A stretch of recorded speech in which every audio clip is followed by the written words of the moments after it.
On January 28th, around 11 p.m., I felt a strange feeling that something was happening outside. Come to check, there were footsteps all around my house. I took 3 photos. One was at the front, where you can clearly see the tracks leading up to my bottom window, and 2 more at 12:08 and 12:09, leading to my back door. It seemed like someone was trying to break in, especially when I looked in the back where I saw steps taken in my backyard, almost next to my house, so that I wouldn't see. I was distraught, but hoping that this may have been an animal, at least in the back, based on this picture. Either way, I'm thankful that I checked to make sure everything was locked beforehand, otherwise, who knows what could have happened. At this point, I'll never know who or what it was, but this is why it's imperative to have at least some kind of camera at your home these days. Now, you can pick up a better security camera called the Floodlight cameras, and today I have the all-new Winis F2 Pro to show you. In this box is the Winis F2 Pro Floodlight Cam. Now this one's a wired version that I have here.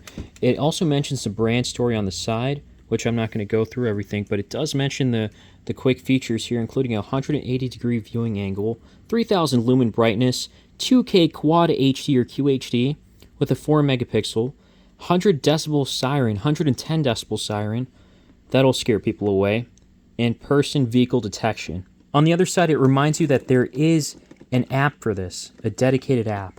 Opening the box up, it does give you a warm welcome. This packaging is quite nice. Seems like you got the floodlight itself here starting off, and it's all covered, which is nice for protection, along with the cameras that are down here. That's for protection as well. Look at that. Oh, that does look very interesting. And this bottom piece does move around. Here's what the back looks like, along with the wall outlet and the wires. And then there is a place to press the setup button and a micro SD card slot, which is great. There's also a green slim box where in there you get a sticker that mentions there's 24/7 monitoring. I think you can put it on the camera or on the side somewhere. A quick start guide and a lot of extra screws, not just extra, but like mounts and a lot of things to put and help hook this up and set this up onto your house. This has not 1, not 2, but 3 LED lights right here. Another cool thing is that these can be adjusted, tilted up or down as well, individually or together. First you got to plug this in and it's going to come up as red. Just wait until it turns green. This may take about like 2 minutes and then a green light should show up at the end. In the app. So it's saying, please add the camera in the app. You can now unplug this and set this up outside, or you can download the app real quick. The app is called AI Dot on the Play Store and App Store. Once you download the app, you can add the device on the top right, look for your device. Once you find it, there is a quick start guide, or you can directly access it right here, green light's flashing. Have to make sure location services and Bluetooth is on. And then you can also connect to Wi-Fi through here. But I don't know if you heard that, but it's going to take just a moment here. And we are good to go. So there's motion detection, active zone, activity zones, etc. And then you can see the main camera through here. It's upgrading right now. Really quickly, before I go outside and show all the features, I want to show the alarm setting where it's on here on the bottom right or the right side. If you click on this, press this once, it'll stay on for 30 seconds, but if you press it again, it's going to turn off. So real quick, it's going to be hard to do this outside because it's going to affect my neighbors. Gives you that warning. Press it on. Oh, man. That is so loud. My neighbors would not be happy hearing this right now, so I just had to do this in here. So to set it up outside, this is pretty simple to set up. First, install the metal bracket it comes with on the junction box, screw it in, and bring the outlet wires back. You can then screw in the base and put the camera back on, along with one more screw on the top, and you're ready to go. Alright, I've got the camera hooked on, and look at this 180-degree depth of view. It's just about 180 degrees, at least, from what I can tell here. That's really impressive. There's a lot of things you can do from here as well. I can just take a simple picture of this, and that should be good enough. Hold on, okay, picture taken, and then I can start recording too if I want to. And now it's recording. So we'll see what it gets, and then you can also turn on the sound, and then you can kind of hear it here. There's not much going on, so that's why there's nothing to be worried about. So I'm going to stop recording. I'm also going to mute it. Then you can also talk out from there. So I'll just say like, hey, what's going on? Hey, what's going on? see what's going on. So you see it? It's pretty loud. Yeah. Alright, I'm going to stop there. Now again, it's connected through Wi-Fi, and I'm at HD, so you can go all the way up to 2K to get even crispier, and you can tell that it's crispier, or it's even cleaner.